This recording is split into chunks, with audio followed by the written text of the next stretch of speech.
নবীজি কাফের আইন মানছে না, এবার লাগবে ইউটিউবের গন্ডাগোল। কিরে কাফের আইন কেমনে মানছে? মক্কা শরীফে তারা খানায় কাবা তাওয়াফ করতো, তারা তাদের সিস্টেমে নামাজ পড়তো, মূর্তি সামনে রাখি নবী নামাজ পড়ছে। দয়া করে কোনো সনাতনী ভাই এই ভিডিওতে গিয়ে, পোস্টে গিয়ে, কারো আইডিতে গিয়ে কোনো রিয়াকশন অথবা কোনো রিয়াক্ট দেওয়ার দরকার নেই। শুধু সকল সনাতনীকে জাগ্রত করার জন্য বা সকল সনাতনীকে ধর্ম অবমাননার হাত থেকে রক্ষা করার জন্য এই ভিডিওটা আমি দিলাম। এই ভিডিওটা আমি দিলাম এই কারণেই, কারণ যদি এই কথাগুলো আমাদের কোনো সনাতনী এখনও পোস্ট করে, সাথে সাথে ধর্ম অবমাননা হবে। সুতরাং কোনো ধর্মীয়কে নিয়ে আমরা অপমান করব না, কোনো ধর্মকে নিয়ে আমরা কোনো ধরনের মন্তব্য করব না। যে যার ধর্ম যে যার মতো করে পালন করুক।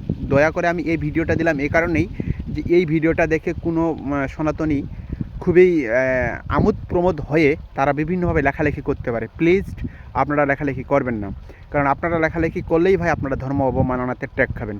সুতরাং এই ভিডিও থেকে আপনারা সরে দাঁড়াবেন, স্কিপ করবেন, এবং কি সকল সনাতনীকে জাগ্রত করার জন্য, সকল সনাতনীকে এই ভিডিও থেকে অ্যাভয়েড করার জন্য, স্কিপ করার জন্য আপনারা এটাকে শেয়ার করে দিবেন এবং কি বলে দিবেন দয়া করে কেউ খারাপ মন্তব্য করবেন না, এই আর কি। তো সবাই ভালো থাকবেন এবং দয়া করে এই ভিডিওতে আপনারা কেউ খারাপ মন্তব্য করবেন না এবং কেউ অন্য কোনো ধর্মকে আমরা আঘাত করতে চাই না।